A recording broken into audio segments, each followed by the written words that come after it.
Hi students, welcome to another week of a programming course here at HTL Leonding.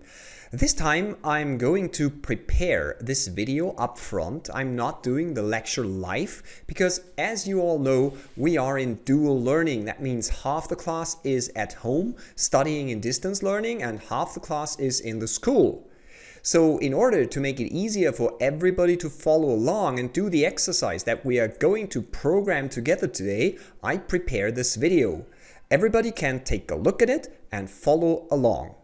It is the second part of a video series which deals with protecting web APIs, ASP.NET Core web APIs of course, with the OpenID Connect protocol and Azure Active Directory.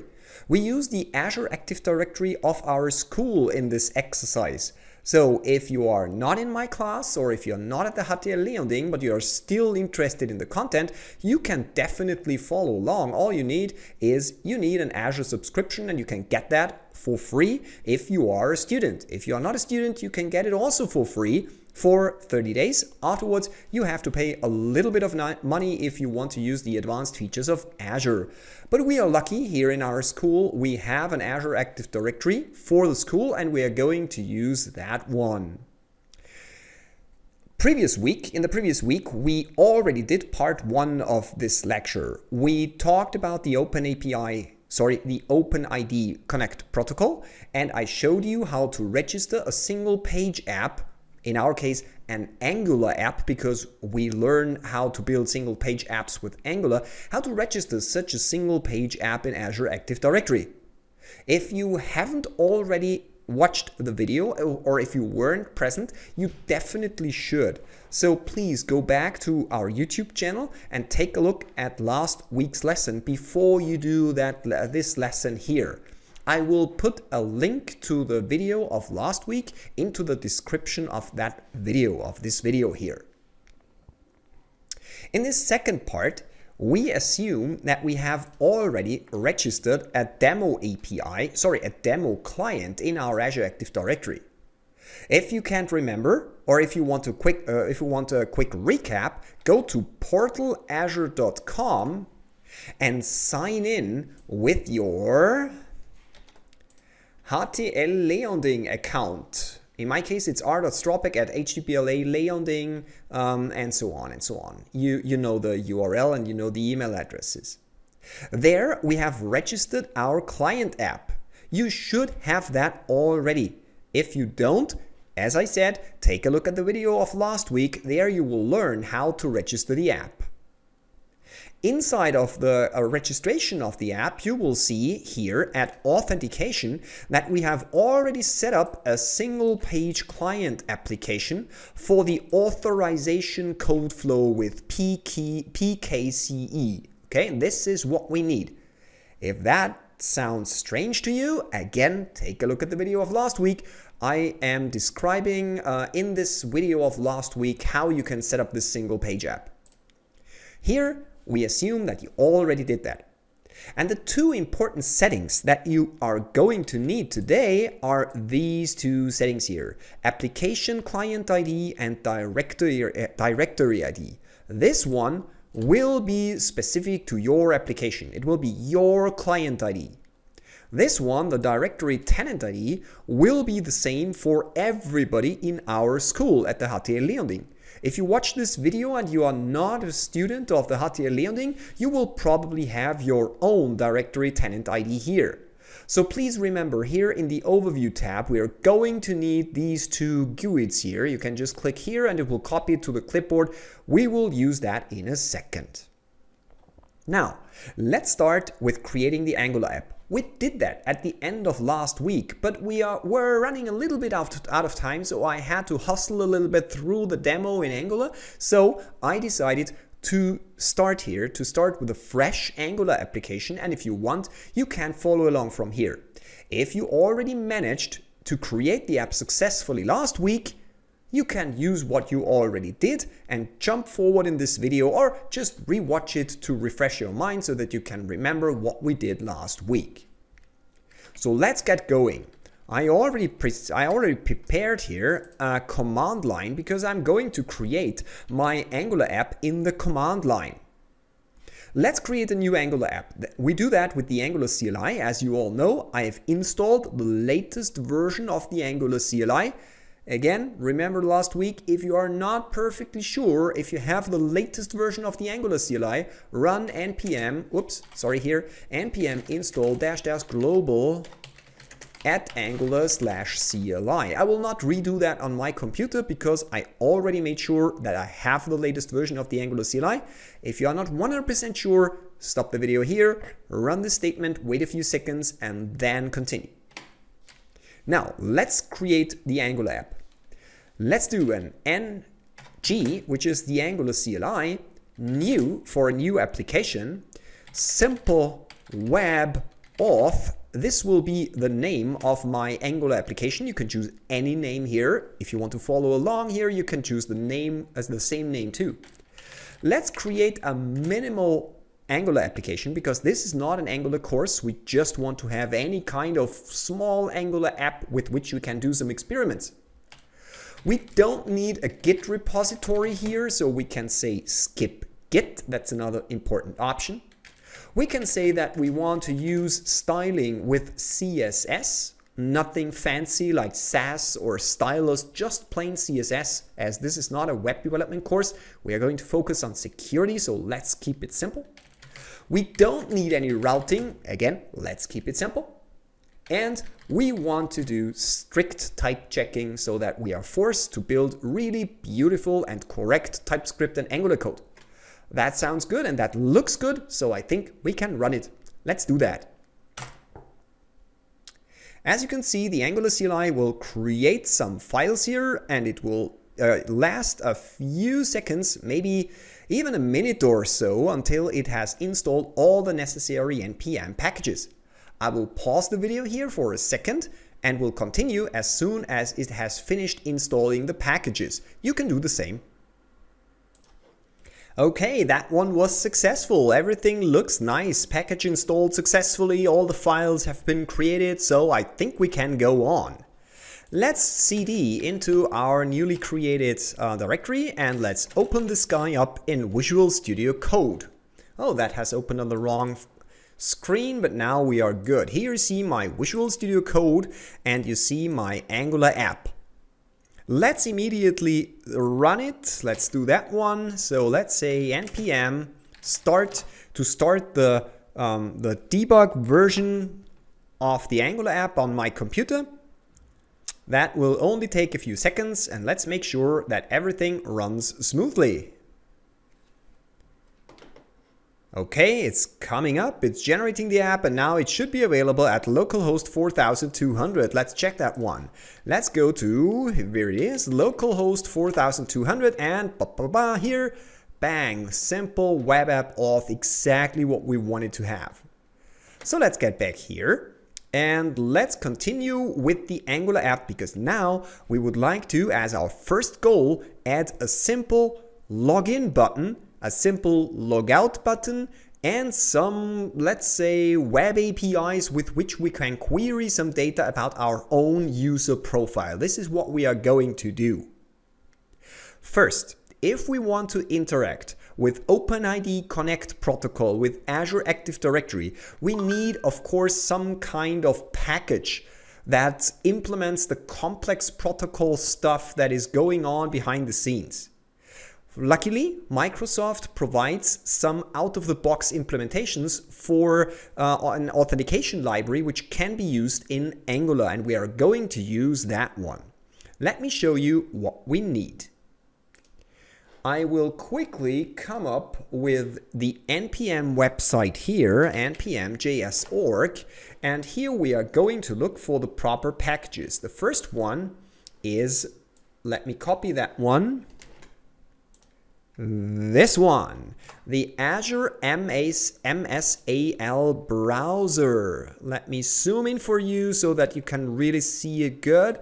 The MSAL browser library. It's the Microsoft Authentication library for JavaScript for browser-based single-page applications. That's the first one that we need. That's the fundamental library that you have to use for single-page based applications.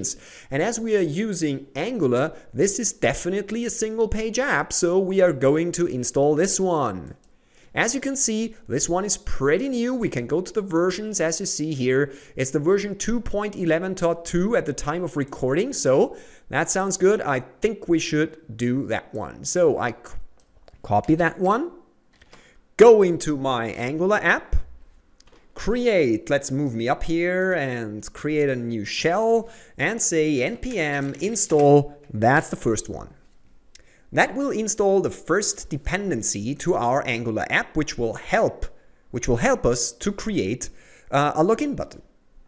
The second dependency that we are going to need is again MSAL, but luckily there is something which has special support for Angular. So you can see it here, Azure MSAL Angular. This is specific for Angular applications. Okay?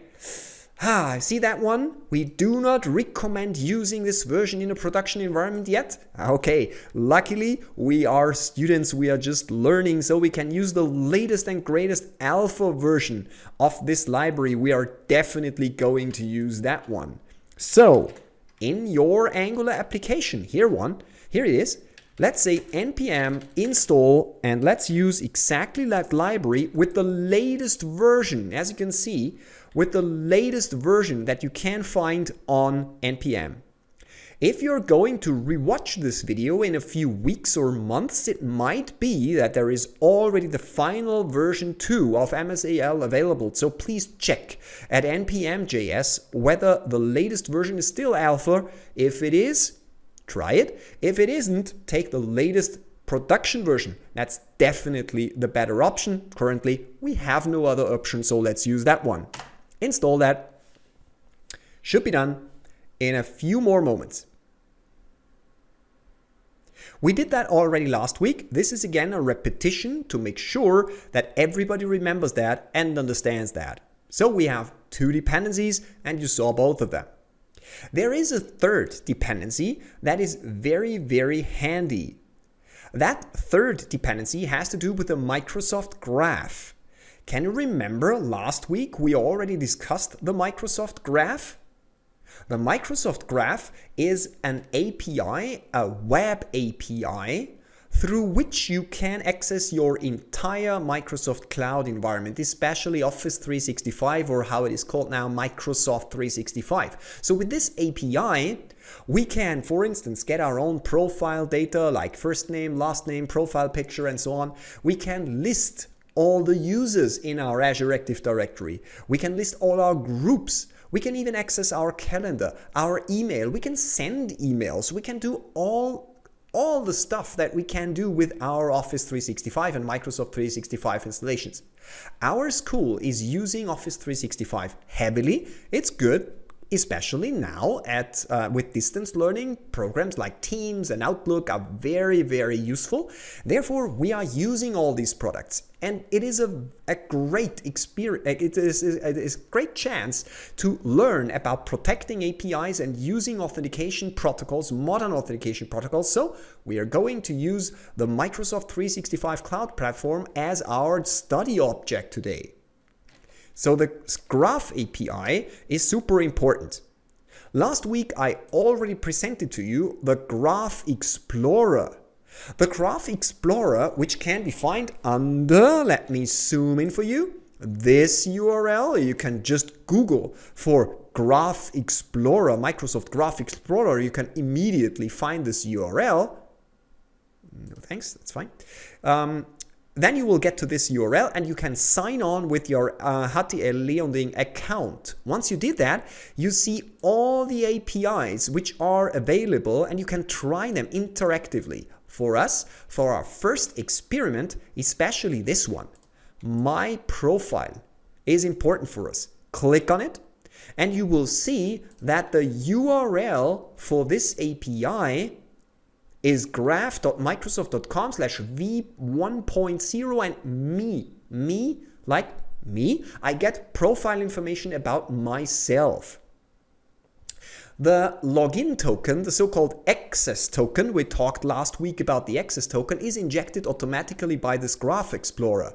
I can now click Run Query and you will see all the details about my user account in our school. Now, when we call this API, we have to make sure that we get our own access token and that we inject this access token to this API. That will definitely be our task, and I will show you how you can do that in Angular. So the Graph API is important. Now you can see that the Graph API here returns a lot of interesting data. Of course, in Angular, we want to have data types that represent such data transfer objects. We would have in Angular to create a class, or even better, an interface with all these field names. That would be kind of boring, wouldn't it? If we have to copy and paste all the field names from here, from the response from the Graph API into our Angular API and find out the correct data types and things like that. That would be really kind of boring. Luckily, Microsoft already provides a ready-made NPM package with types interfaces for all the different Graph API calls. And we can install that one too. This API can be found under this name. Here you see it. It's the Microsoft Graph Types. These Microsoft Graph Types, they contain all the data types which are related to the graph. That means, for instance, an interface representing our profile. So we can easily dot into the object, so we get IntelliSense and type checking and all these things if we install this library. And here you already see how you install this library. See that one? And you can, if you want, just copy the statement here so you don't have to type in so much, and paste it here and install it in your Angular application. It will again only take a few seconds, and then we have all our dependencies. Let's quickly summarize. What did we have to do? We installed these two dependencies for accessing the Microsoft Authentication library, which will implement the OpenID Connect protocol in conjunction with Azure Active Directory. And the second thing that we had to install is that one, Microsoft/Microsoft Graph Types, in order that we can access the Graph API, which is a web API provided by Microsoft, in a type-safe manner. So please, if you followed along the video so far and you haven't already stopped the video and did the npm install statements, please stop the video now and install these three packages into your Angular app if you haven't done already.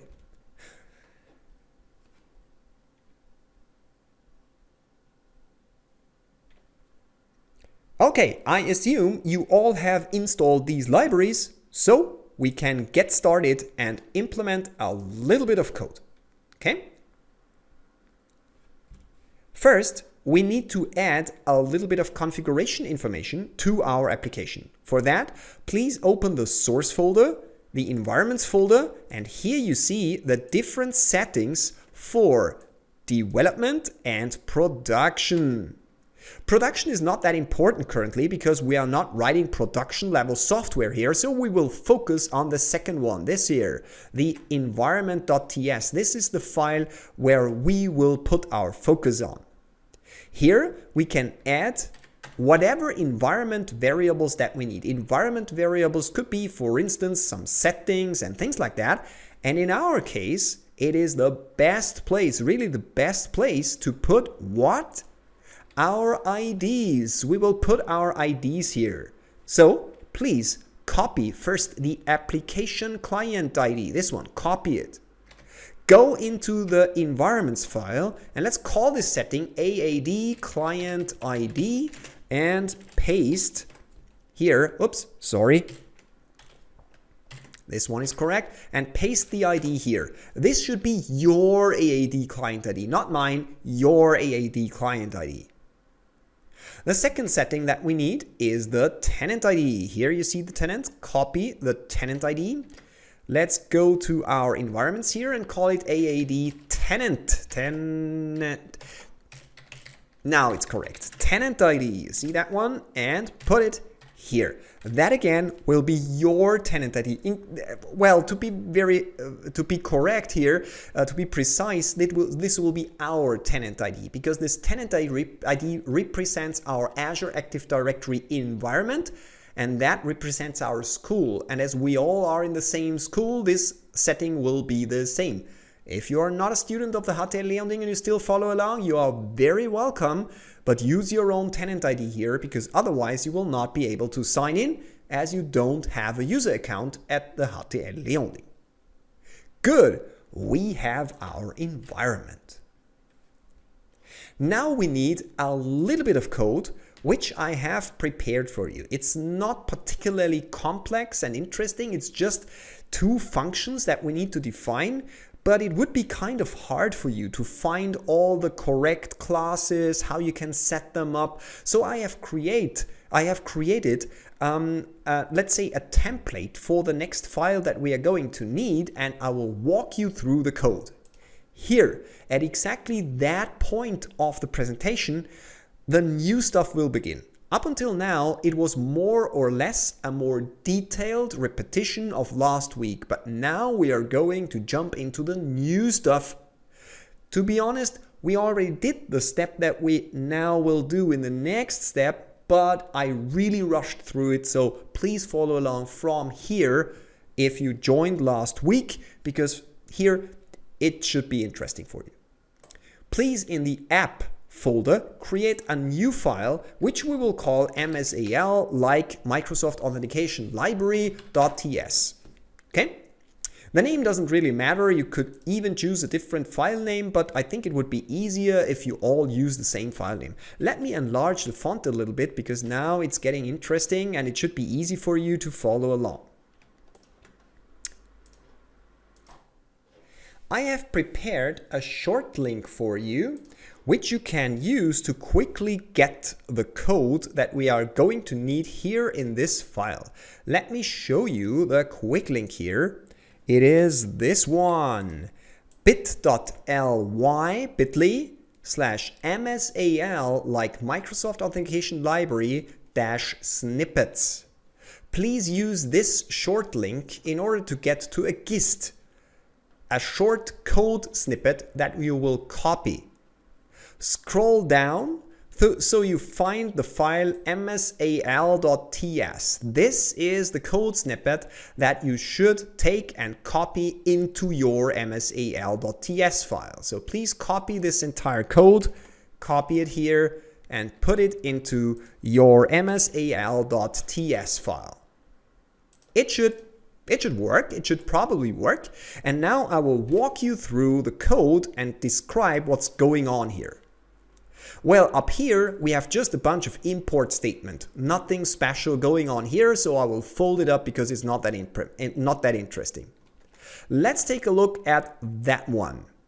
This one creates a so-called public client application. This is a client application, a single page app client application, and we have to specify all the configuration data for MSAL in order that it finds our Azure Active Directory environment. The first setting that we are going to need is the client ID. This will be exactly the client ID that we copied a minute ago from the Azure portal. So this represents our Angular app. To be more specific, our registration of the Angular app inside of Azure Active Directory. This is our single page app client. And the second one is the authority. It's the OpenID Connect authority that will create tokens and that everybody trusts. In our case, this is Azure Active Directory, and therefore we have to specify the Azure Active Directory tenant ID. Now, in our case, we will keep things simple and create a so-called single tenant app. This app will just work with the Azure Active Directory of our school. It would be possible, though, to create a single page app which works not just with our school, but with every organization that has Azure Active Directory. And believe me, a lot of organizations have an Azure Active Directory because a lot of companies are using Office 365. That is a different topic. Such so-called multi-tenant apps are out of scope for today, so we will just focus on a single tenant ID, and this is the tenant ID that we copied from the Azure portal before. Last but not least, we specify that Microsoft Authentication Library, MSAL, is allowed to use the local browser cache, local browser storage as the cache location. This is the first one. This is our public client application. Good. Nice. The second one, this one, is a so-called interceptor. The interceptor configuration. What is an interceptor?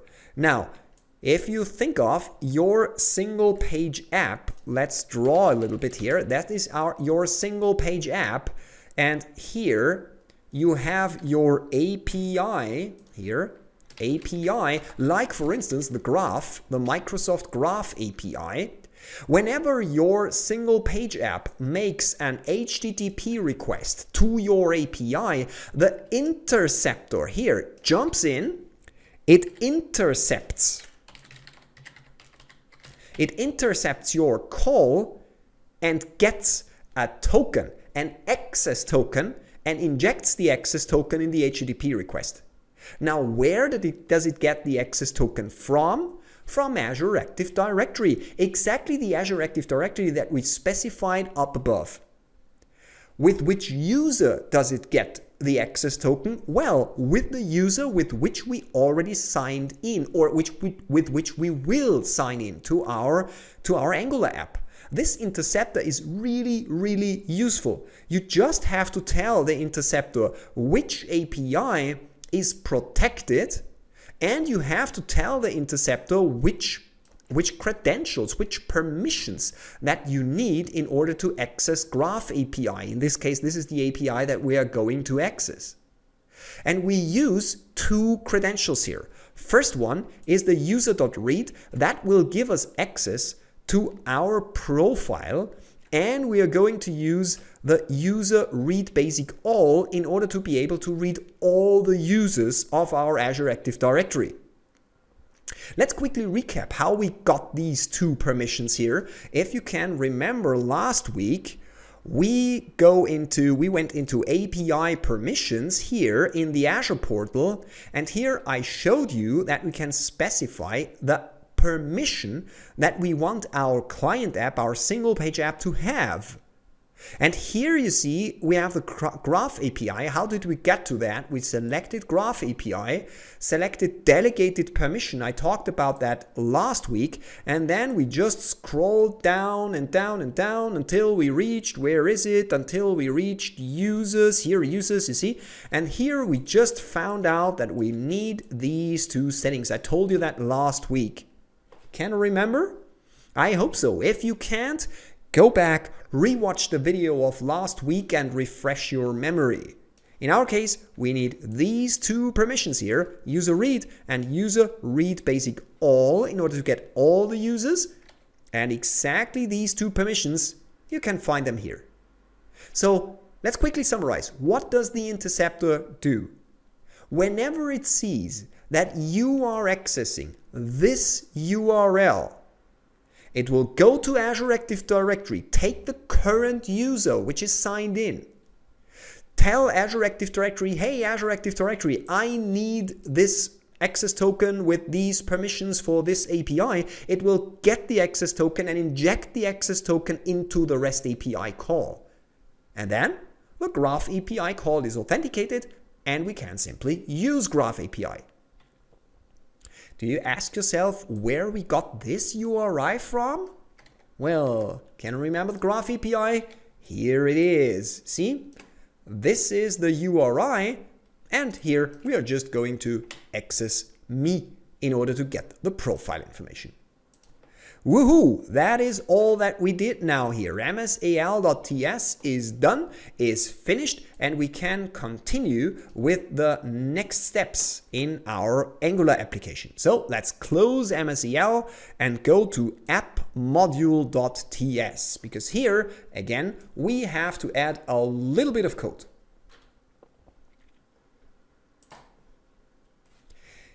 I hope you all can remember how the module system of Angular works. A module is a collection of, let's say, classes, components, and all the stuff. So multiple things that you define in Angular, and you give them a common name, which is called a module. You can export modules, you can import modules, you can share modules with other developers and things like that. In our case, we keep it simple. We just have a single module. It's the so-called app module. It's the main module of our application. And what we need to do here is we need to import the Microsoft Authentication library. Now, how can you do that? The easiest thing is you use a snippet that I provide for you. So please, again, go to the bit.ly link that we used a minute ago that brought you to this gist here. If you scroll up a little bit, you will see that I already gave you here the app module TS. You can now either compare your app module to my app module and copy all the files that you don't have already, or if you followed along closely and you created exactly the same Angular application and things like exactly the same file names, you can just copy the entire code. And again, I will walk you through this code in a second. So take the app module TS, paste everything in it. You shouldn't have any red squigglies.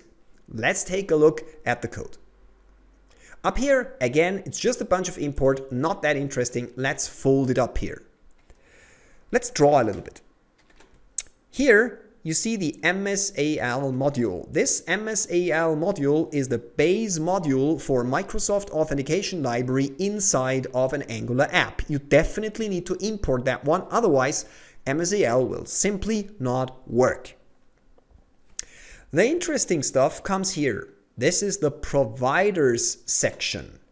Now, the providers are responsible for, if you can remember from your Angular course, dependency injection. So we have to inject, we have to publish some central services which will care for certain things, and I will walk you through what we do here. Here we publish the so-called MSAL instance factory. This is the function that we talked about a second ago. It comes from here MSAL.ts.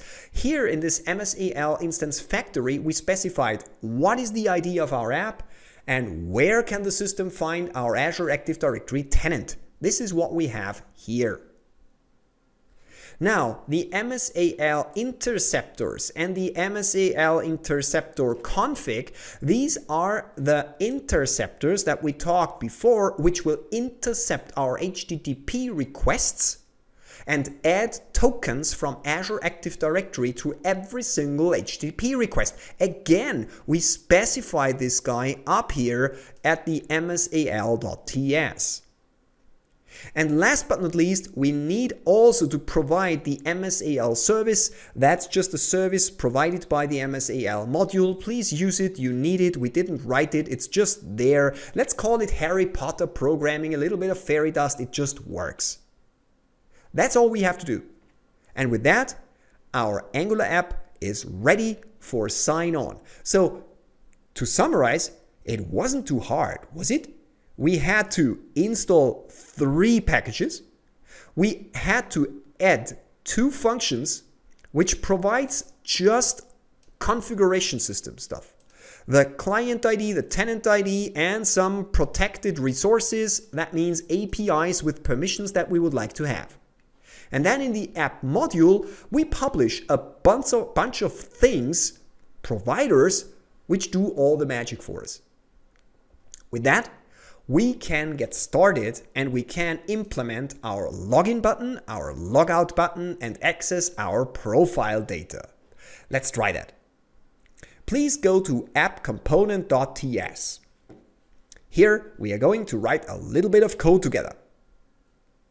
First, let's separate the template, the HTML code, from the TypeScript code. In the minimal template, in the minimal Angular template, the HTML code is mingled here into TypeScript. I don't like that one, to be honest. So what I do is, follow along, delete the template, change template to template URL, and then specify the name of a separated HTML file. I will call it app.component.html.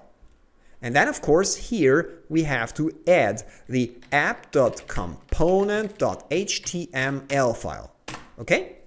That will give us a separated app component HTML file, and here we can add the necessary code. Don't worry if you have these red squigglies here, just close the TypeScript file again, reopen it, and you see they went away. If you are patient enough, they will go away after a few moments, so it's fine. Here, app component HTML, let's get started.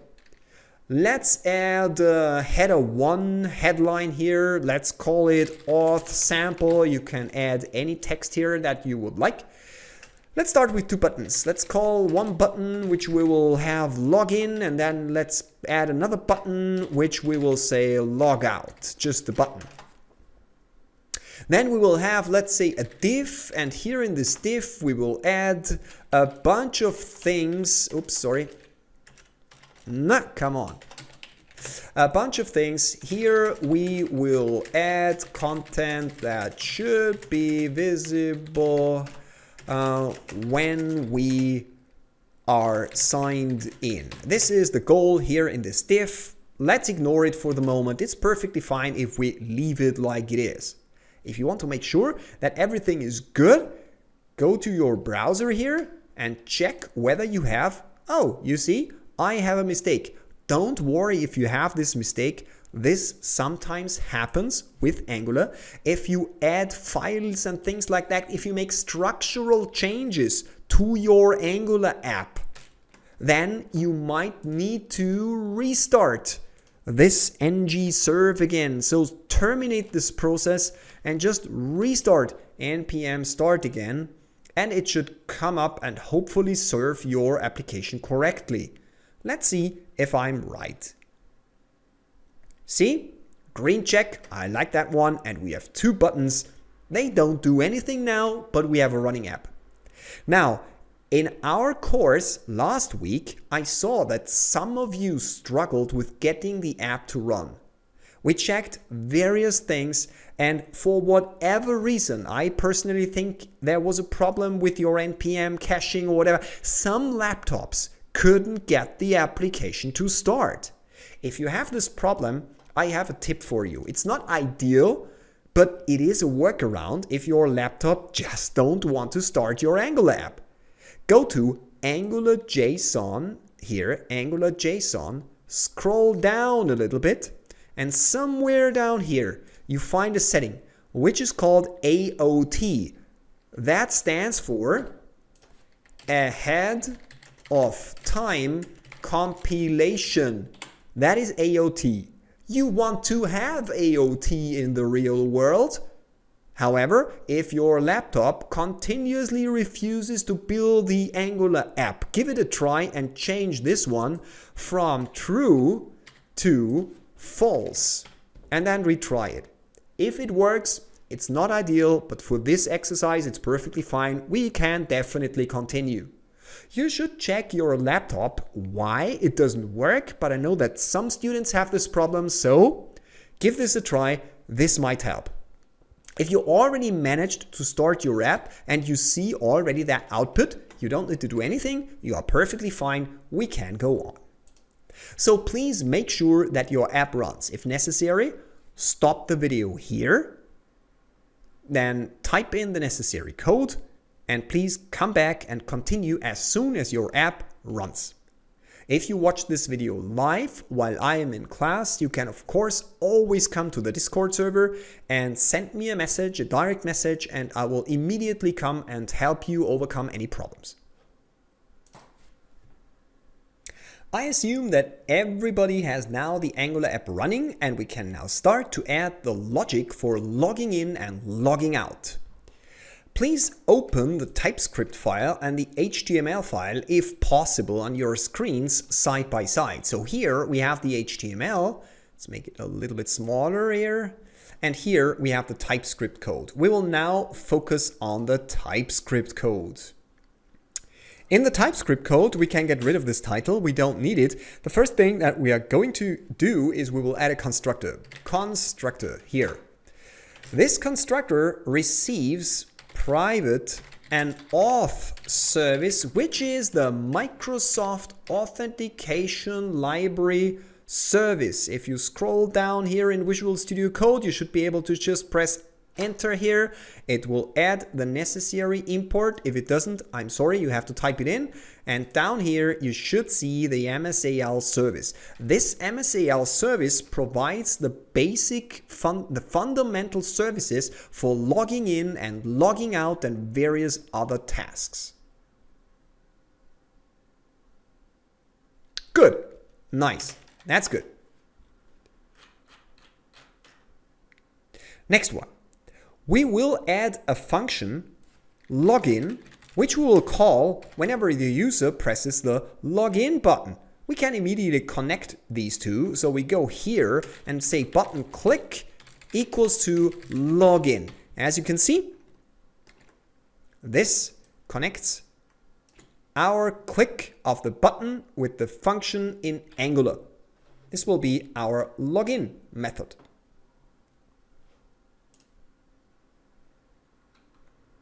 The login method isn't very complicated. We will do the following, we will type the following code. I will type it in and I ask you to follow along. If necessary, stop the video and type in the same code and make sure that it is syntactically correct. This .auth service, that is the auth service up here, .login pop-up or login redirect. You have these two options. Pop-up will present a nice little pop-up. It will not navigate away from your single page app. You can sign in, press sign in button, and the pop-up will go away and your application will be signed in. If you select redirect, which we will not do in this course, but you could choose login redirect here, this will navigate the browser away from your single page app.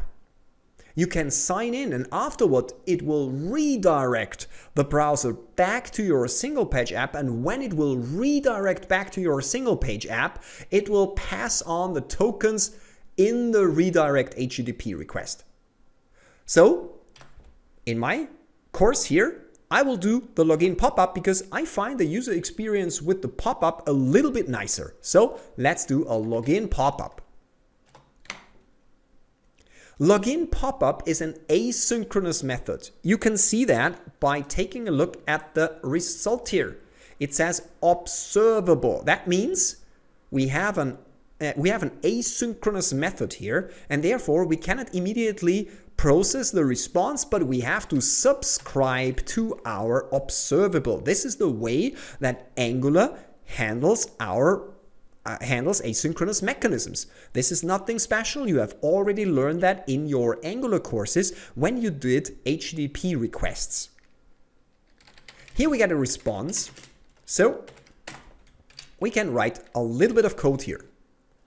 Now, what is that response here? This response is the so-called authentication result. We assume that the authentication result is success.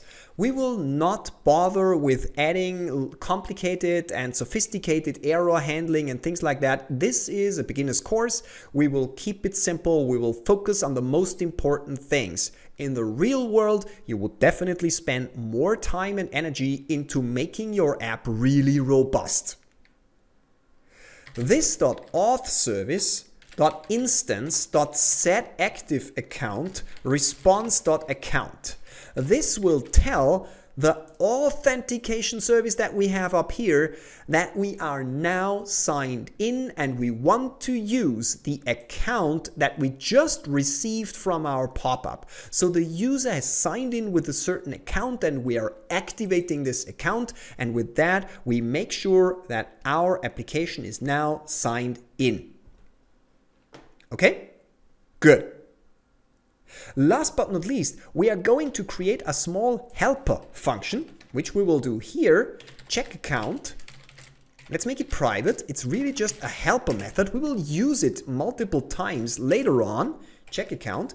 And this one will set a property that indicates whether a user is currently signed in. So what I want to do is I want to create a variable up here, logged in equals false. At the beginning, the user is not signed in, and we want to say this.logged in equals to, and here we just check whether this auth service instance get all accounts length is greater than 0. That means we are currently logged in if our authentication service current instance has at least one account, and we are setting the account here. So this is just refreshing the Boolean value indicating whether a user is currently signed in or not.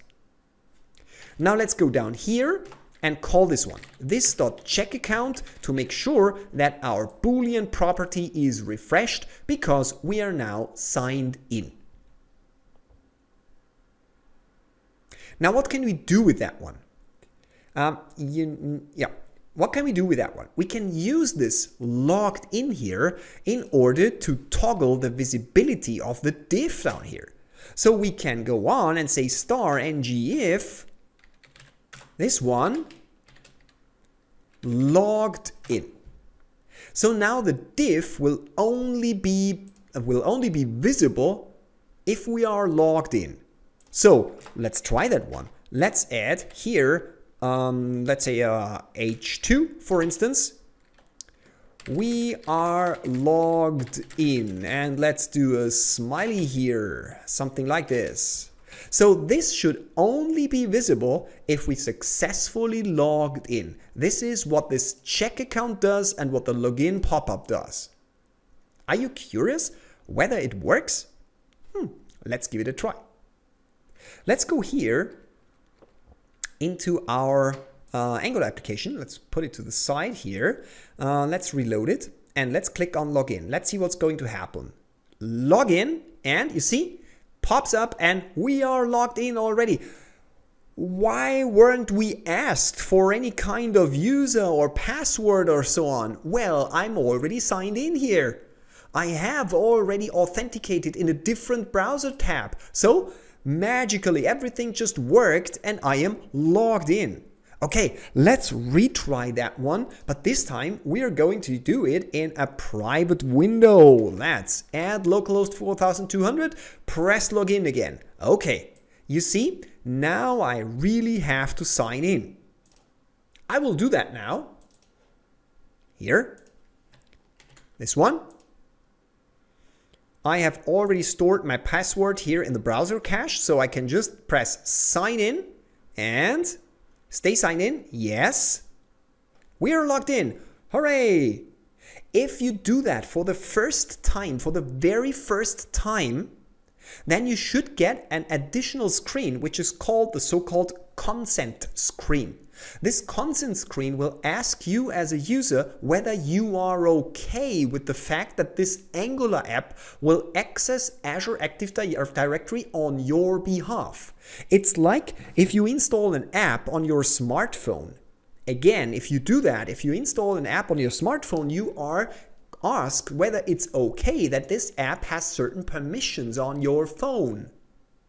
You probably say yes if you want to use the app and if you trust the app. And the same is here. I already consented to this app before last week when we recorded the first video, so I don't get the consent screen again.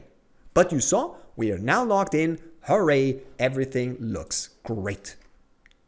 Let's continue with the logout. If you didn't get it to run, or if you have any problems, you should definitely pause the video here. If you can't find the error, let me show you the entire code here again so you can pause the video and take a look. If you can't find the error, contact me via our Discord server, send me a direct message. We can set up a web meeting immediately and take a look at it and try to find the mistake. Good, I assume that you have successfully removed all the problems, so we can now use build the logout function. The logout function is even simpler than the login function. Let's add a logout function here. And this one is simple. This.authService.logout. That's all we need. Nothing special, just logout. We don't need it anymore. Good.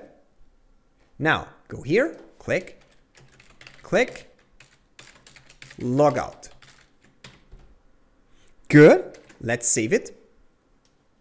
Let's go onto our app. Let's click on login. We are logged in. Let's click on logout. Do you want to log out? Yes, I want to log out.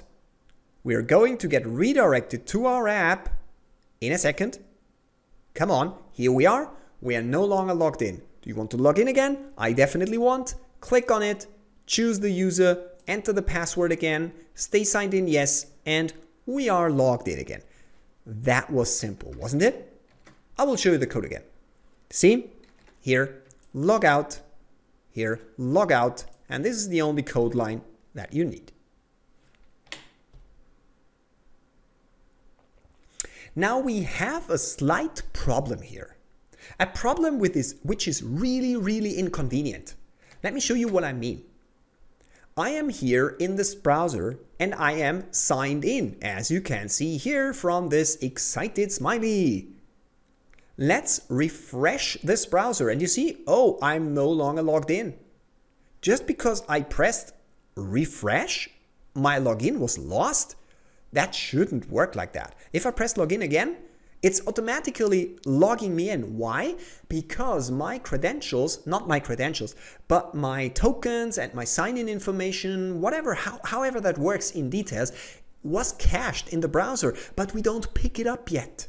We need to trigger that the system picks up, recognizes our existing sign-in. Good, let's do that.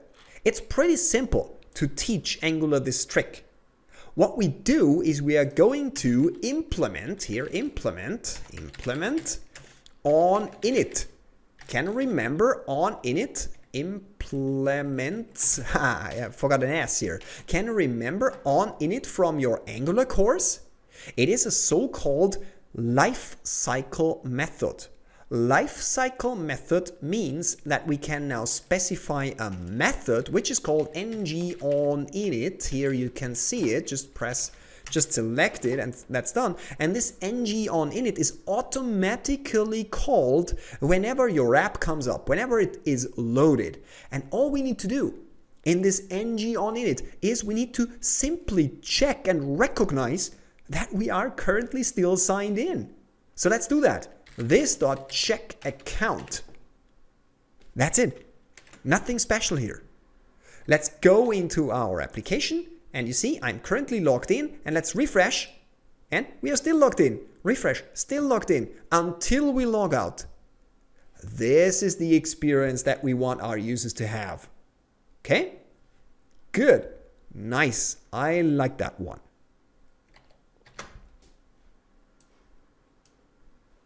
I will add a small usability stuff. I will only show the login button if we are not already logged in, and I will only show the logout button if we are not already logged out. So I will specify here hidden and say I want to hide the login button if we are already logged in.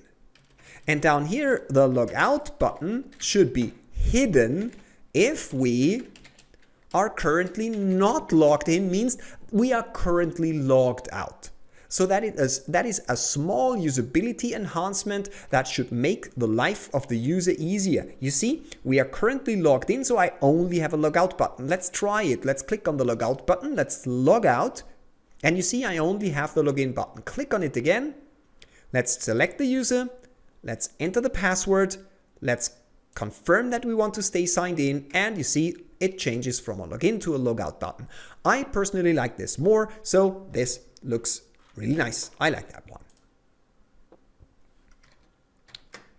Please take the time to take a look at the code. If you didn't understand certain aspects of the code, please take the time and revisit what we have done before. Now we have the entire code on a single screen. So here you can pause the video and check whether you have any mistakes, any typos in your code, and you can make your code hopefully running. If you can't, again, contact me via Discord.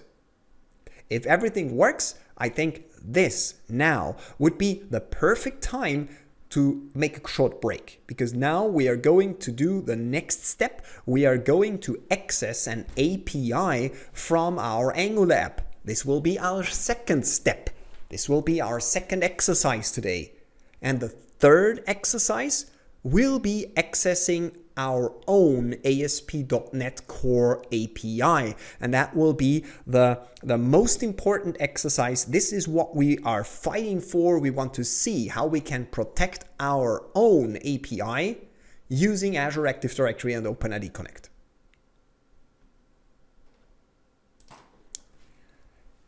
Well, are you ready for the next step? Now we are going to access the Graph API. We will get some data from our profile. Let's do that one. Let's add another header here in the HTML file, h2. And let's say here, this is the profile section. Let's put a button here, which will say get profile information. This will read our profile information from the Graph API. And finally, let's just display some data about the profile. Let's say, let's add a div here. And inside of this div, we will say a paragraph display name. This will be the display name of the user. We don't know how to get the display name, but now. So what we are going to, what I want is when the user presses this button, we go to the Graph API, fetch the user's profile data, and then we display this div here and we show the user's name here in order to see that the Graph API really was successful, okay? That the call to the Graph API. This will be surprisingly simple. You will see that. Let's go to the TypeScript code here and add another function. This second function here will be essentially a one-liner. It will not be very complicated. Let's call it getProfile, okay? Let's call it getProfile. And inside of this getProfile, we will use the HTTP client. This is the regular HTTP client that you already learned in your previous Angular courses. So let's get the HTTP client. How do we do that? We will add code here in the constructor. Private, let's call it client, HTTP client. If you scroll down a little bit, Angular will here offer you this HTTP client. Just press enter and it will add the necessary import statement up here. So it should be fine. As you can see it here, we now have the HTTP client available for doing REST calls, for doing HTTP calls. Let's do that one. This .client, we want to read data from the Graph API. Not very complicated. We can do a get call here. And here we have to specify the URL. The URL with which we can get some data about the user's profile. We have learned about this URL already, if you can remember, in the Graph Explorer. This is the URL that we definitely want to use. So let's add this one here. Looks good.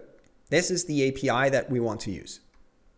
And then we will just subscribe to the results because it's an asynchronous API. You've learned that. It is just a REST API which runs asynchronously, so we have to subscribe it.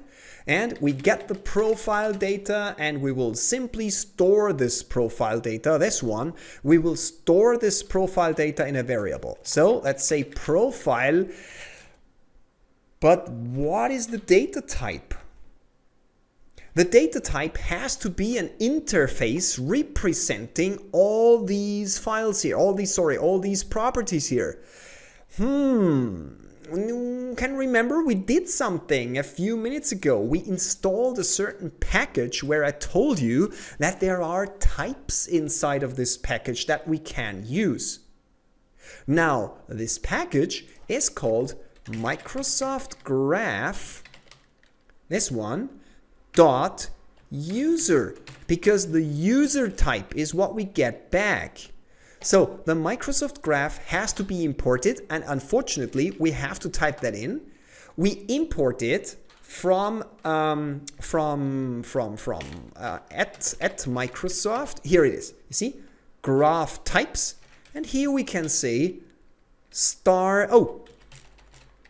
as Microsoft Graph. This is what you need. This is the correct import statement.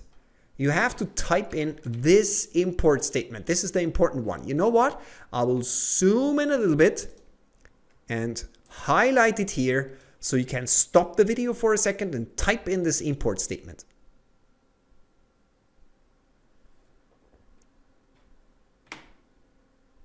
Good. We need a question mark here because the profile can be set.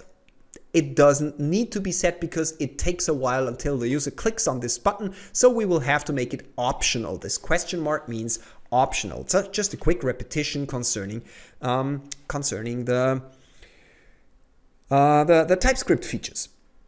Good. Now, can we now directly assign this.profile equals profile?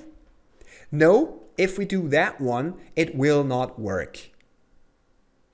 It will not immediately. Oh yes, it will work. I'm very sorry. Yes, it will work. I made a mistake. Of course it will work. It should work. Let's see. I made a mistake. I'm sorry. Yeah, this is fine. This is fine. Now let's go here to the button and say, you know what button? Click equals to get profile. Get my profile when the user wants to have that one. And last but not least, what should we display here in the display name? Well, that is not that complicated. We will use an interpolation here and just say, as you can see here, profile.displayName. You get even IntelliSense. You can just press enter. And because profile is optional, you have to add the question mark again.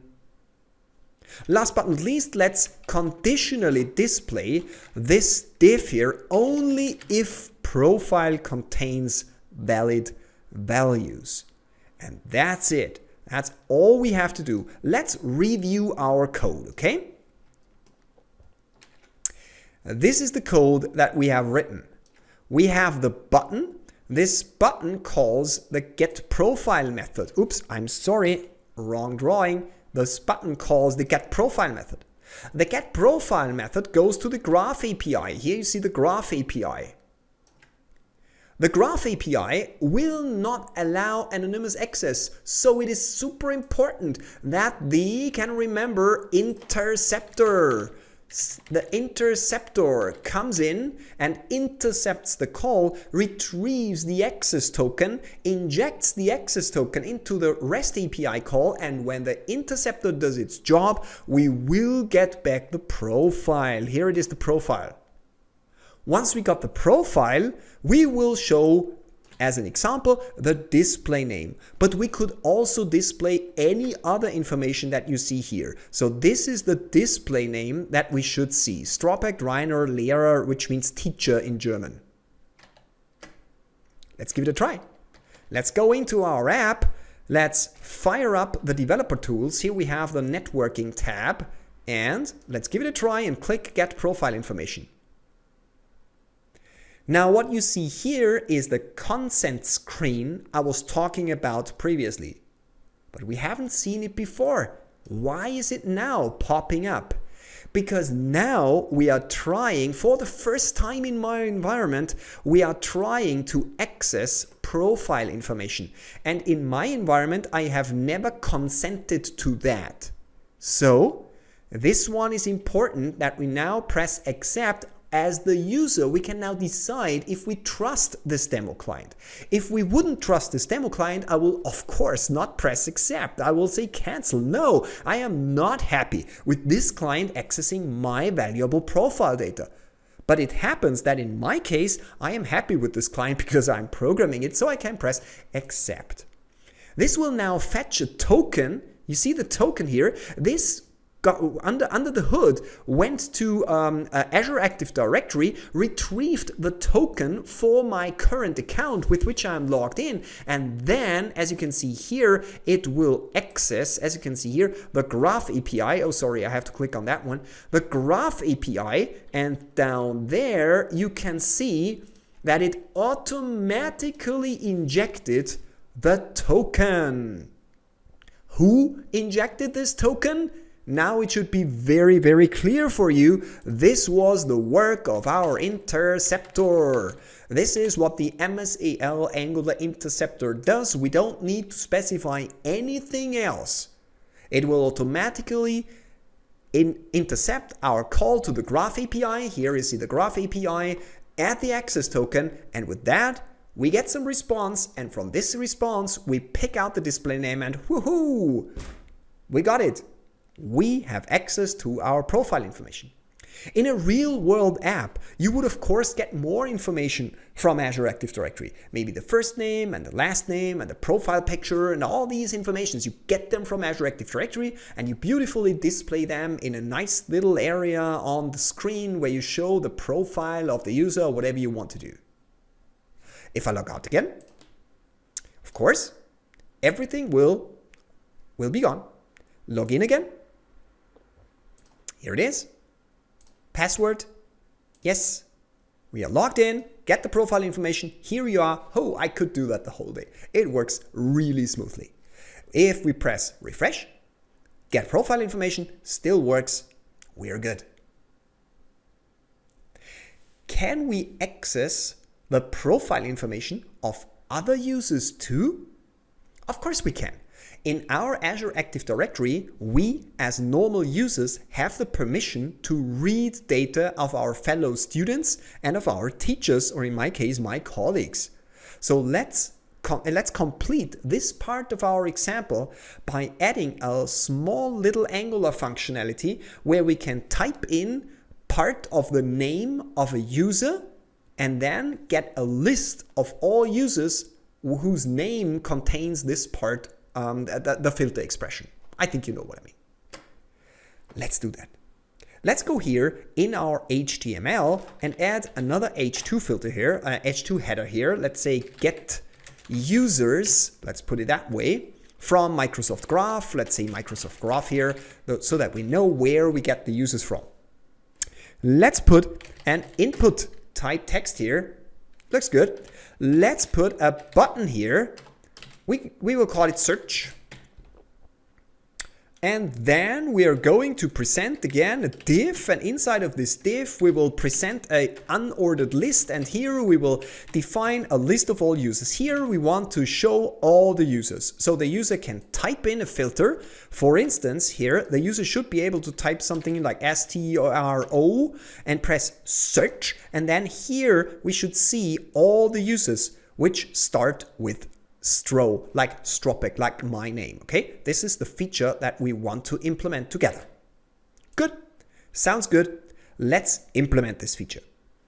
Now this feature, you need to type in a little bit of code. And I prepared this code because it's regular Angular code and it doesn't pay off if you have to type in everything. So if you follow the bit.ly link that I gave you before, or if you are still having it open, you should have this one. This is the gist that I had before for you. It was bit.ly/MSAL snippets. Sorry, bit.ly/MSAL .ly, this was it. MSAL snippets. This was the file, and if you scroll down a little bit, you will see here get users.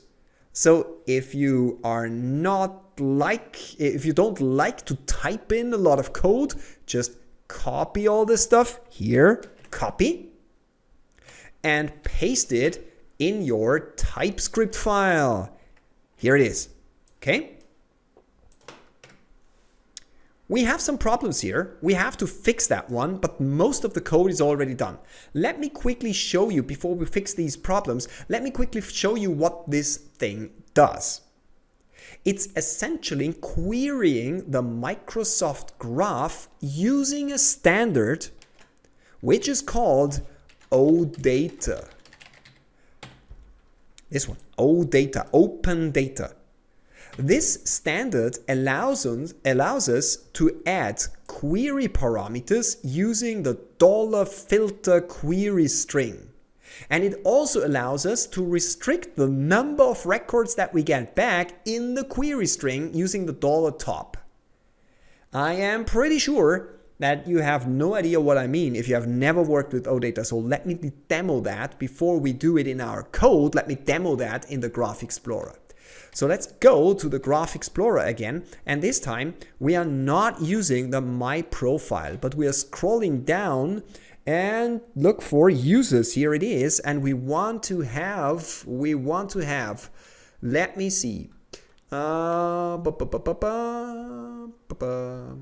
think it is up here, to be honest. Get started, no, it's not. I will find it here. Do I have it in the registry? No. I will find it here. Here, by mail, by manager. Oh, it's up down here. Users. So, count users. All users in the organization. This is what I wanted to have. You see? If I would press run query now, we would get a list of all the students and all the teachers. And of course I will not do that because of data protection. I don't want to have anybody else except of me and maybe some friends of mine here on this video. So I would like to filter this stuff. And you see, this is where the filtering comes in. So let me show you here in our Angular app what we can do. We can say $filter. See that one? Let's copy this guy into our Graph Explorer. Question mark $filter equals to, and then we can go back to our app here and copy that one. See? Starts with, here, starts with stro. This one, this one. So we can specify a kind of query filter directly here in the URL. And this, ladies and gentlemen, is OData. This is the power of OData. It's a kind of SQL, like the database query language that you already learned. It's a kind of SQL, but for APIs. And the Graph API from Microsoft supports exactly that. So now, let's give it a try. Press Run Query, and we don't have the necessary permissions. That's not good. We don't have the necessary permissions. We need to change the permissions in order that I can give you, that I can demo that one. Read basic all. I didn't press consent here. So yes, I accept that one, and that should fix my problems. Let's run it again, and yoo-hoo! You see, oh, I got more users than I expected. Let's add the P here, and now I'm here. You see, now I get Stropek Reiner. This is what I wanted to show you. Now let's look for a colleague, a good friend of mine. Let's look for Bauer Peter. Here we have Bauer Peter. You see, this is what we get back when we do an appropriate query filter here. So as you can see here, it is pretty convenient to build something like that. All we need to do is we need to specify the $filter here. Nice, I like that one. Now you should understand what we do in this code. If we get a filter, we will set that in a second. we will add the filter using the $filter parameter with the starts with clause, and we filter based on the display name. That is OData. And additionally, I also say that I only want to have the top 10 results, the first 10 users. I don't want to have hundreds of them. I want to have just the top 10. Then we use the users endpoint. This is exactly what you saw here, the users endpoint. And we add the parameters from here to the URL, and the rest is pretty simple. I will show you what you have to do. It is not that complicated. So let's fix this code, make sure that it works, and let's see whether our Angular app works as expected. First one, let's fix this HTTP params. It's a class which comes from Angular. We can just add the necessary import statement using Visual Studio Code. The next one is the username filter. We have to specify a variable for that. Okay, let's say this is the username filter.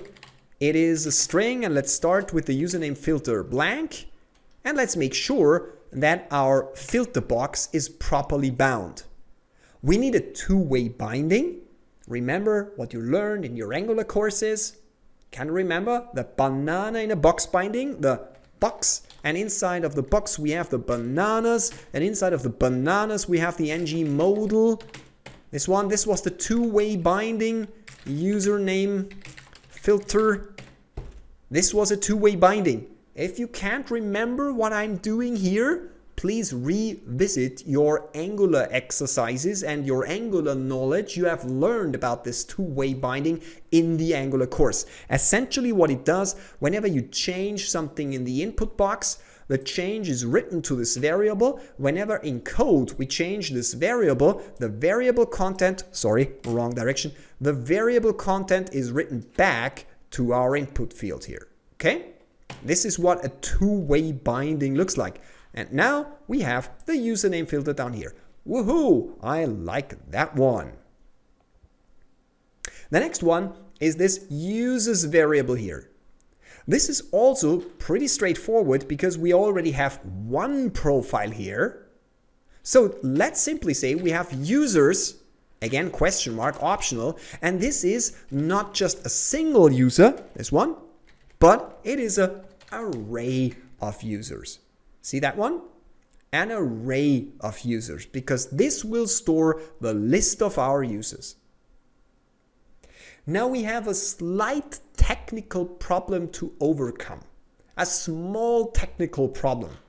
And this technical problem here is that we don't get immediately, let me change that one again to Stropek and run the query again.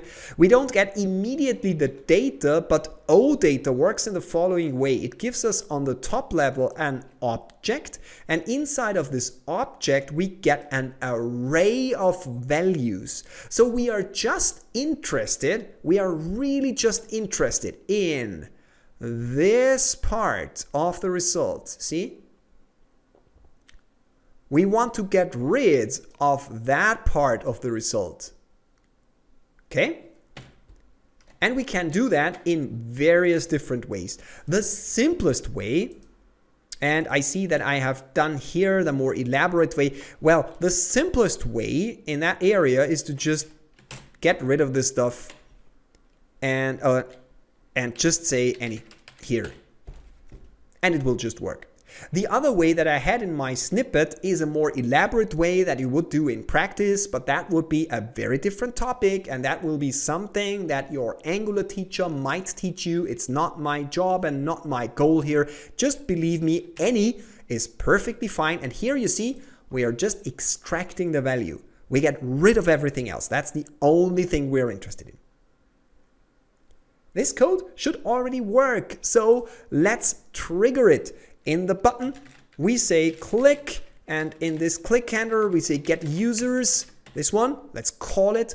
Let's only display the div *ngIf if we have data in our users variable. So we say users. Let's display a list here by using the ng for loop here. Let u of users. This users here is a for loop over these users here. And inside of the li, we will just say display u.display name, because this is what I want to see here. That's all we need to do. So for a second, I will show you the entire code. I will mark the code, and you might need to stop the video and make sure that you have typed in the same code as I did.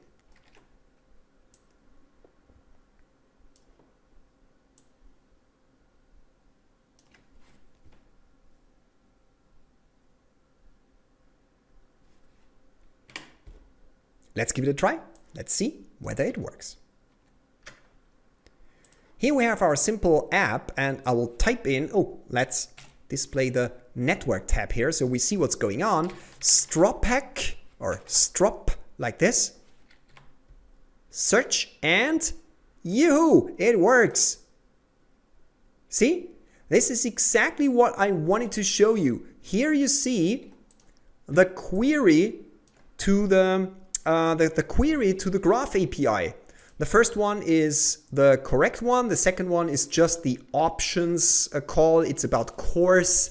If you don't know what course is, you should in this course. But if you don't, okay, it's not that important. The first one is really the interesting one. Here you see the Graph API request. It's the same Graph API request as here.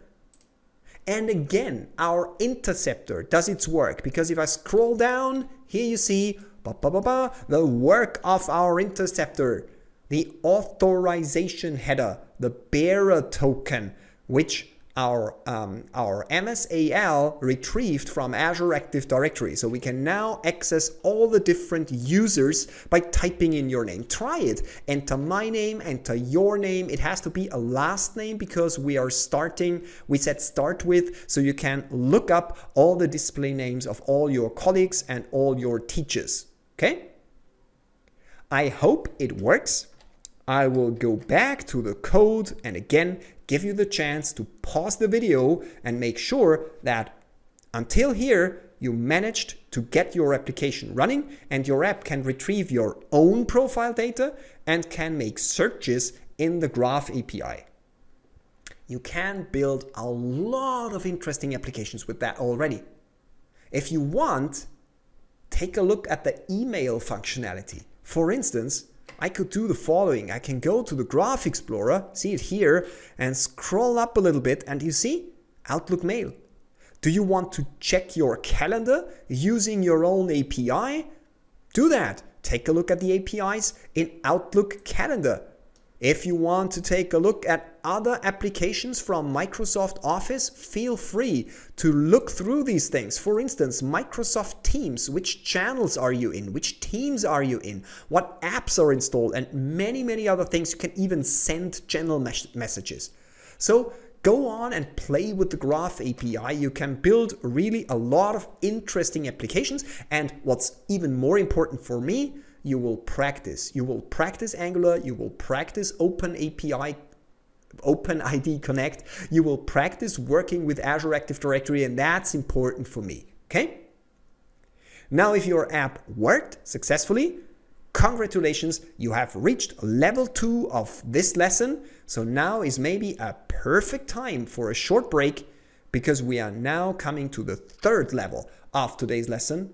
We are going to build our own API in ASP.NET Core and protect our own API using Azure Active Directory and the Microsoft Authentication library.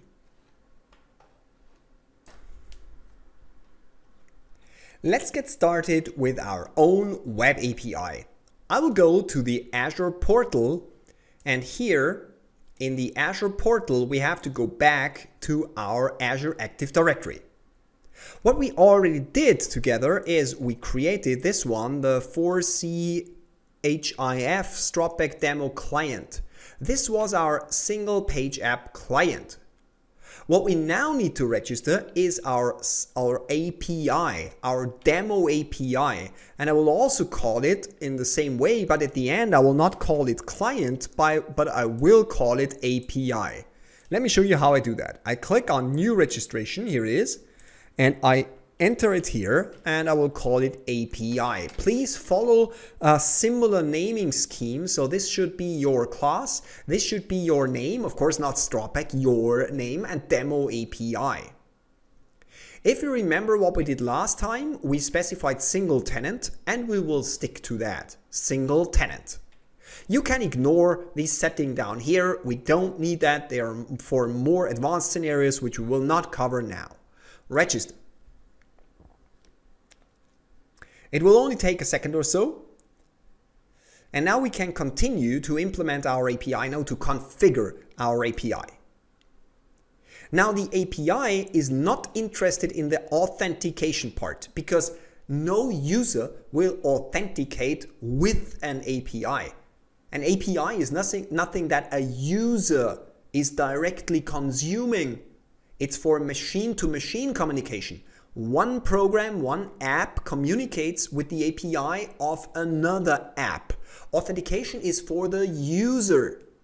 Instead of authentication, which we used last time for the client, we will now go for expose an API because we are now creating an API. So let's go for expose an API. Let's do that one.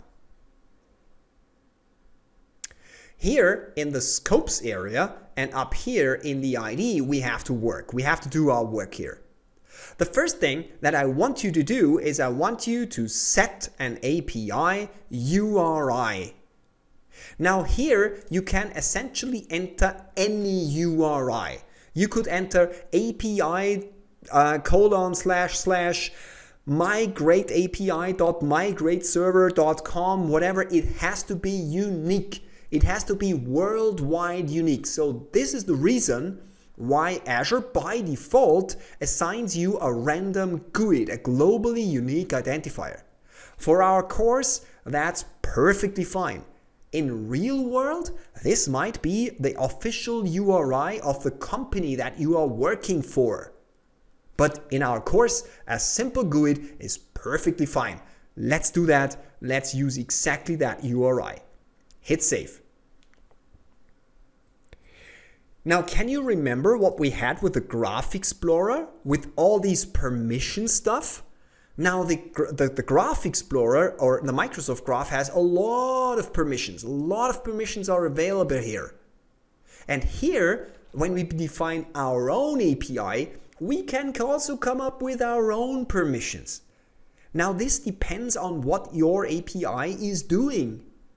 It might have only a few permissions like read data, write data, but it can also have dozens, maybe hundreds of APIs. Read customers, write customers, delete customers, create orders, read all orders, read orders of your current customer, whatever. Whatever permission you come up, you can add these permissions exactly here. For demo purposes, we will just add two scopes or permissions. Scopes and permissions are two words which are used interchangeably. So I will just use a scope here, which I will call read. It will be usable by admins and users, so that is fine. And here I will say read data, and I will say admin consent allows the app to read data on the user's behalf. Okay? Here are the same. Read data and admin consent description the same. One is for the admins, the other is for the users. We don't make any difference here. Everything is fine. Please stop the video and type in this code. Read data. When you're done, press add scope. Next one, add a second scope. This time we will call it write. Write data. Well, you can guess it. Allows the app to write data on the user's behalf. Okay, again, write data and simply copy and paste. And don't forget, It should be usable for admins and users. Again, please stop the video and type in this text. And when you're done, press Add Scope. Good. Now, see here. Here, you see the two scopes. They are called API :/ something /read, and the same with /write. Do you see the similarity? Graph API has a very similar pattern. You see, user.read. Well, in our case, it's just API identifier /read or /write. Very similar. This is the typical naming scheme for permissions for custom APIs. Now we know that we can build an API and we can require that the user has given the single page app, our Angular app, the permission to read data on our behalf, to write data on our behalf. This is what we create the permissions for. Okay? This is what we create permissions for. Now, let's get started and build our own API. Let's do that. Please run Visual Studio 2019 and create a new project here. Now, make a change in your mind. You are no longer implementing Angular and TypeScript. We are now again back in the world of C#. So let's create an ASP.NET Core web application as we did so frequently in the last few weeks. So let's create an ASP.NET Core web application. I will call it AAD auth demo, something like, no, auth API, something like this. Looks good. And I will put it in a central folder where I have all my experiments. Looks good. Please use a similar name here. Next. Yes, we are going to use .NET 5. Yes, we want to have HTTPS. No, we don't want to have OpenAPI. And now if you take a close look here, you will see that it would be possible, or it seems to be possible, that we can just click on this one, Microsoft Identity Platform, and everything will be done for us out of the box magically. Unfortunately, that is not the case. Why isn't that the case? Because this wizard here in Visual Studio is not perfectly up to date. So if you choose that one, you get a slightly outdated version of Microsoft Identity. And this outdated version of Microsoft Identity Platform isn't that convenient to use. The new version is much easier and much simpler. You need less code to achieve the same. Therefore, no, we are not going to use Microsoft Identity Platform. I'm going to show you how few steps you need in order to make everything running. It's really simple. Just stick to none. Create. Now we wait for a moment until Visual Studio has finished creating our API, and we have our API. Oh, there's a new version of Visual Studio. I will definitely install it, but next one. But after this video. Good. Let's get rid of the auto-generated code. We don't need the weather forecast. This one, please delete it. And inside of the controllers, we also have some weather forecast stuff here. Get rid of it. Delete it, please. And delete the weather forecast here. We don't need to add the auto-generated code. We want to build our own small API. Don't worry, the API will not be complicated. It will be rather simple, and that's perfectly fine. Next one, I would like to add a NuGet package. Right-click on the project, you know the drill, manage NuGet packages,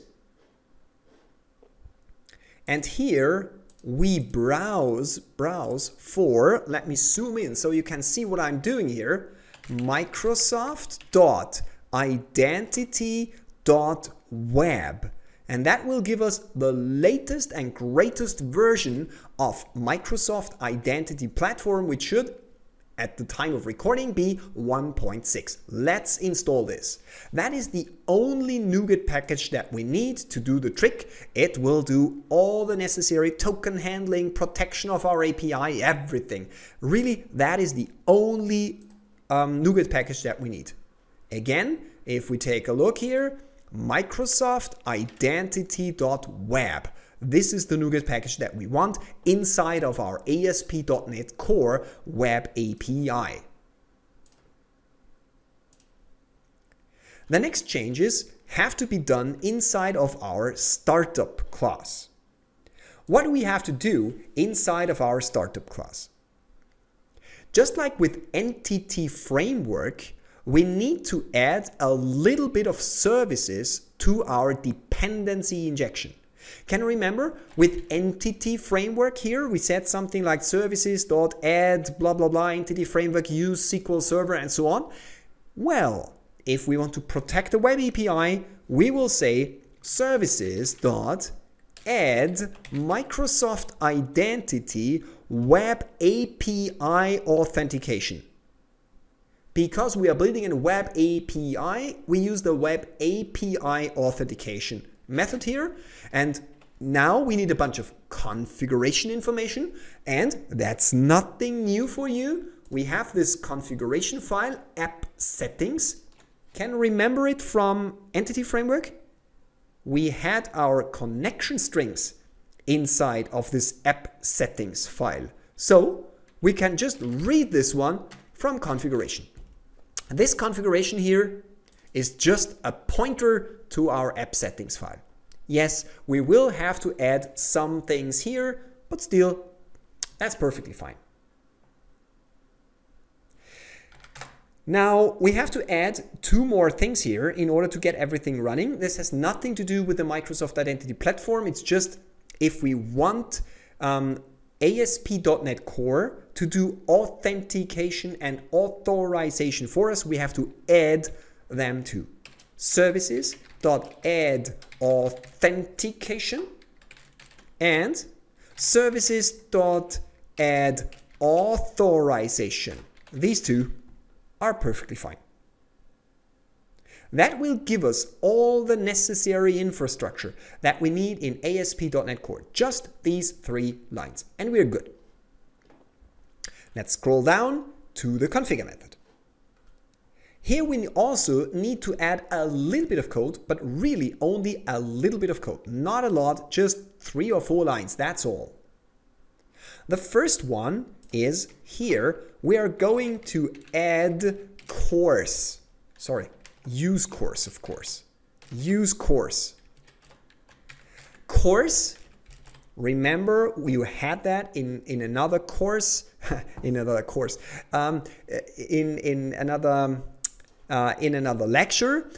In this case, I'm just repeating quickly what course is all about. Course means that your client, in this case the Angular app, runs on a different host than your API. Your client will run on localhost 4200 and your API will run on, I don't know, localhost 5000 or something like this. If you have this combination, you have to use course. And because this is a beginner course, we will make it very simple. We will just say builder goes to builder dot allow any origin dot allow any method dot allow any header. That will just open course totally. In real world, you would be more picky. Not every method, not every header, not every origin, but in our school environment here, that's perfectly fine. Then we have this use HTTP redirection, that's fine. Then we have this use routing, that's fine. Then we have use authorization, okay. But we also need to add use authorization. Maybe use sorry, it's already there. I messed up. I messed up. I'm sorry. Here we use authentication. Now it's right. Please make sure that we have first authentication and then we have authorization. So let's quickly summarize what I did. It was really just 5 lines of code. These 5 lines of code up here for dependency injection, adding the use course statement because we have a single page app running on a different port than our API. And finally, use authentication down here to enable authentication and authorization. That's all. Just these four little lines of code and we are fine. Store this startup.cs in your school material, because if you get some homework and I ask you to build an app which contains a protected API, you can copy these 4 lines of code into your app. So these 3 lines, use course and use authentication. If you are struggling with following along, pause the video here and make sure you have this code in your startup.cs file. I told you that in order to get everything running, we need to add a little bit of configuration here in our app settings JSON file, here this one, because this method reads the configuration from our app settings JSON. Let's add the app setting JSON configuration here. And again, I tried to make your life a little bit easier. If you remember the bit.ly link that I gave you before, which brought you to this gist, if you scroll down a little bit, then you will see the app settings JSON, and you can copy this one, just copy it, copy, and paste it here. Don't forget, yeah, it's fine. It's automatically formatted. So just paste it here. It makes your life a little bit easier, and I have added a bunch of links here where you can read more details if you, for instance, need more details for your final year project or something like this. Now we have to change 2 settings here. Why only 2 settings? Well, the first one, instance, it's always the same. It's login microsoftonline.com. This is for Azure Active Directory. The tenant ID is, again, we already know that, the AAD tenant ID of our school, of our HTL. So that is the same for everybody. But we need to add the client app ID for our API, and we need the URI, the Universal Resource Identifier for our API, which we have created. Let's look them up. Please follow along. Go to the Azure portal and look up the API that you already created. This one. Of course, not mine, yours. Go to Overview and copy here the application client ID of your API. Don't mix that up. Don't pick up the client here. This should not say Stropek Demo Client. This is not the single page app. This is the API that we registered together. So take this one and put it here in the client ID. This is where we need the client ID. And again, in the portal, you go to Expose an API. We have already been there. And there you specified, can you remember? Our URI. It was the thing down here with the scopes and so on. So this is the URI that you need to copy. Copy this one and paste it exactly here. And we're done. That's it. It's as easy as that. Add a NuGet package, add 5 lines of code, very simple lines of code to your startup file, and add a bunch of configuration lines in Azure AD, and you're done. We are all set. Now we can create a web API, and we just need to tell ASP.NET Core, protect us, and everything else will happen automatically. Let me prove that. Let's go and create a very, very simple controller. So please right-click on controllers, add controller. You should already know what I'm doing now because we practiced that over and over again in the last few weeks. Good. API controller. Let's call it, I don't know, orders controller. Okay, orders, because I will just give back some orders, whatever. You can create a Pokemon controller. I don't care. Something where we give back some data. Okay. Now let's write a very simple get, HTTP get endpoint. You should know what I'm doing here now because, again, we practice that over and over and over again. Public iAction result, get all orders, something like this. And then we return OK, and let's just return an array, an array of strings. Order 1 and order 2. It doesn't matter what you return, that's not that important. The only thing what is important is this stuff is secret. Imagine that this is secret. Not all users should be allowed to access all orders here. This should be a protected API. That one is important, okay? This should be a protected API. Now, how can we protect this API? Very simple. Just go up to the controller up here and add the authorize attribute. And that's it. That's all you need to do. Authorize and it's protected. Now, only users from our school's Active Directory are allowed to access this controller. Nobody else. And inside of the method, you can even find out who the user is and decide if specifically that user should be allowed to get all the users, to all the orders, sorry. I will show you that in a second. So this is the important one. This is the thing that you have to remember. The authorize attribute, it places a lock around your API and makes sure that no anonymous user can access your API. Do you trust me? You shouldn't. We should try it. So switch here from IIS Express to AAD Auth API. It should be available under API/orders. Let's give it a try.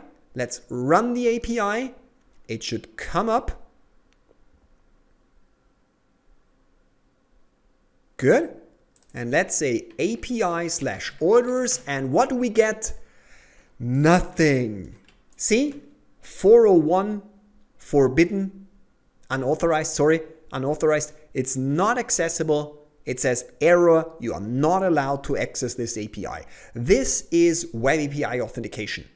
It will only let through people who get a valid access token from Azure Active Directory with their school account using a client which has the necessary permissions.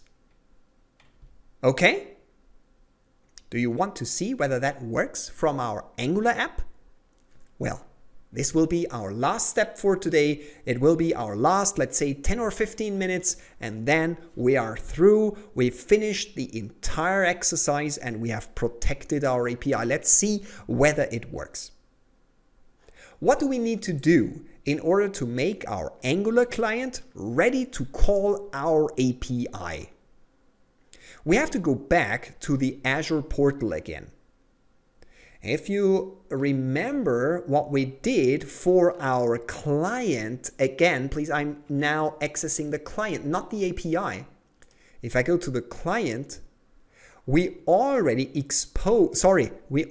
here the API permission told that our client should be able of calling the Microsoft Graph. But now we have another API. We need a second API. We need our own API. So we have to add permissions. But this time, we are not going to use the Microsoft Graph. This is something that Microsoft provides. But now we are in our own API. And here you see, this is what we are aiming for. My APIs. Let's try that. My APIs. And you see, here we have our demo API. You should see your own API here. So let's check that one. Yes, dedicated permissions, that's fine. And guess what? Here we have read and write data. Oh, that's a funny frozen screen. I seem happy or surprised. I don't know.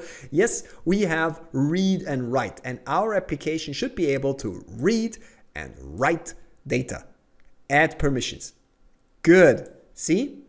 Read and write. Now our application can user read and read all from Microsoft Graph, and our Angular application can now, theoretically, if the user is okay with that, access read and write permissions from our custom API. This is what we needed to configure in our Azure Active Directory. And now we can go back to our Angular application and make the rest there. We are only, I would say, 5 lines of code away of a successful ending of this lesson. So let's go here to our, here it is, to our Angular application. The first thing that we need to do is we need to open up back our MSAL. Because if you take a look here, we already have told the system that if the Graph API is called with these permissions, then the interceptor should get a proper token for us. Now we need to do exactly the same, but for our custom API. So let's do that. Let's add the necessary settings here, okay? So let's copy that one, copy, and let's change the settings. First, let's change the URL. The URL is running at, let's do that one. HTTP, hope that works. Maybe we have to change something with the API. I'm not sure, but let's give it a try. Localhost 5000 API, something like this. Very similar to the Graph API, but now we are using our own API endpoint. Now, what are the proper permissions? Let's look them up. Let's go into Azure, in the Azure portal. Let's take a look at the API. Let's go to expose an API, and you see here we have the proper names of our permissions. So copy that one,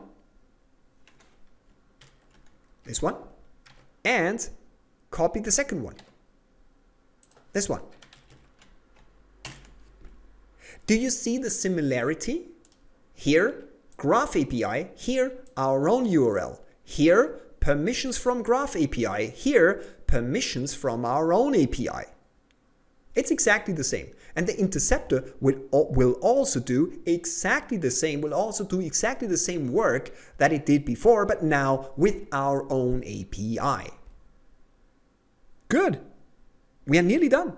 We can now try it. So let's go back to our app component HTML. Well, maybe I'm too fast. If you didn't manage to look up all the things, pause the video whenever you need. Go back, rewatch those things that were a little bit fast. You shouldn't have any red squigglies here. And when you're done, we will continue. So go to app component HTML, and here we will add a last section. Let's call it get orders from our custom API. This will be our custom API. And here we'll just add, what will we do? Let's add a button. Get orders. And down here, we will do exactly the same thing up here. Like up here, we will add a div. In this div, we'll add an unordered list. Here we'll add a list item where we will see the order items. I hope it will work. It should work, to be honest. Okay, that is our HTML. Let's write the necessary TypeScript code. It will be pretty simple.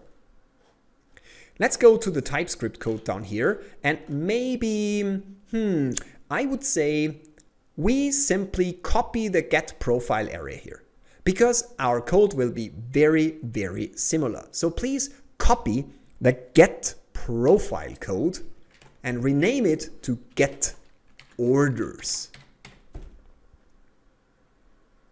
What is the URI? HTTP localhost 5000 /API/orders.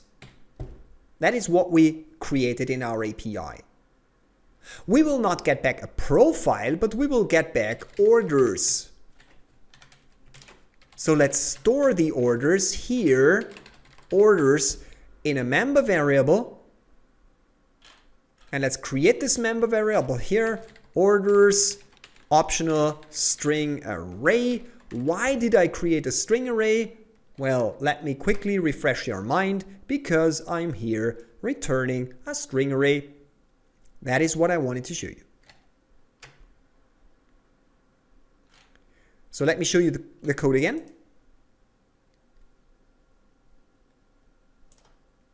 Oh yeah, we need to, let's do the same trick as before. I'm sorry, I forgot that one. Let's do this trick, it works. So let me show you the code again. Here, get orders, very similar to before, should just work. Please pause the video if you need a little bit more time to type in this code.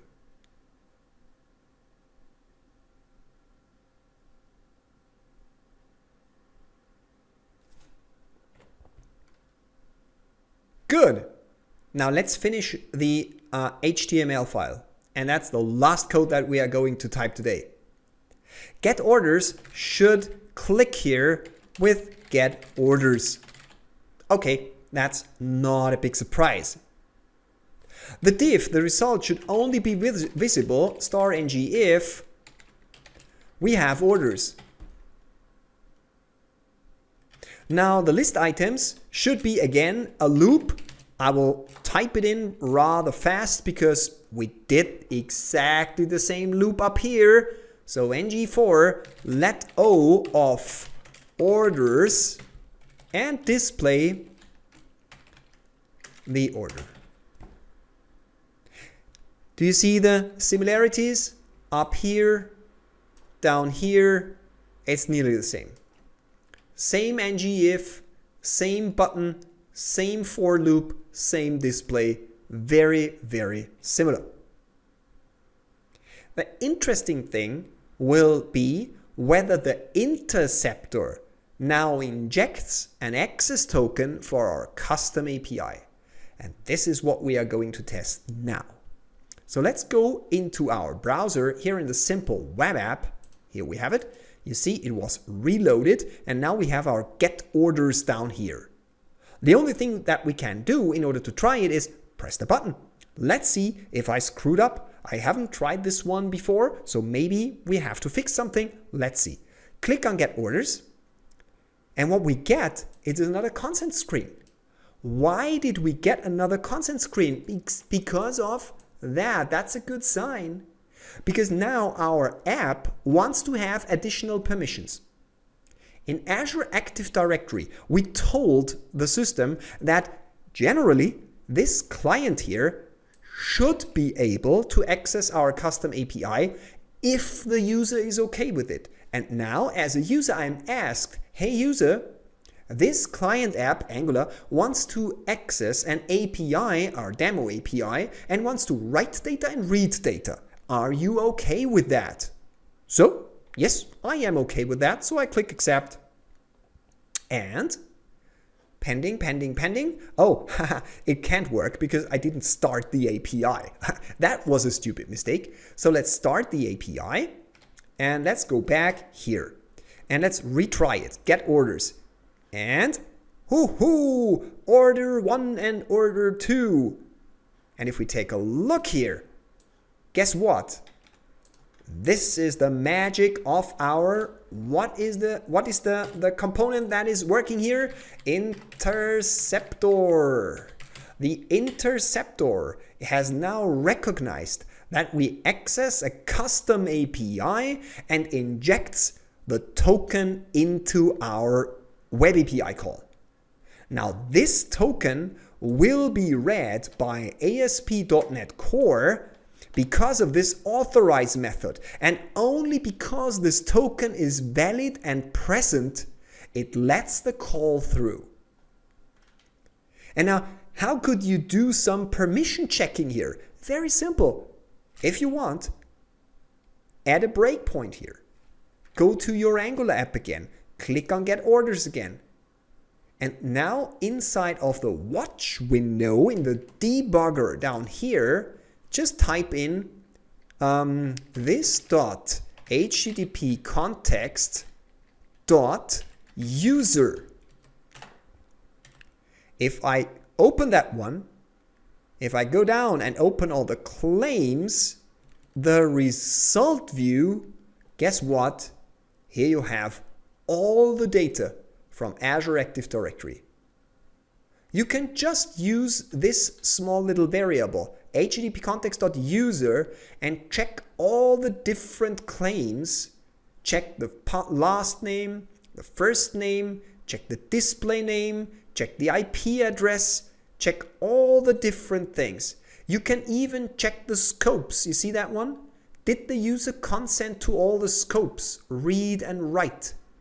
You see the tenant, you see the email address, and a lot of other things.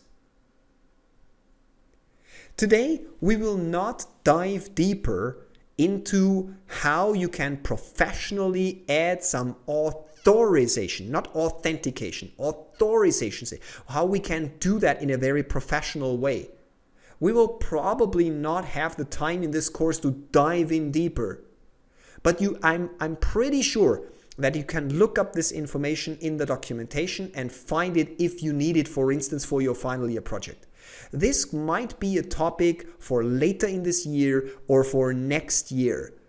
For today, it is perfectly fine and perfectly enough if we understand how we can protect generally our API, and that our Azure Active Directory and OpenID Connect infrastructure generates tokens for us, and these tokens are the basis for all this information. So this information here, this thing here, is contained within this token down here.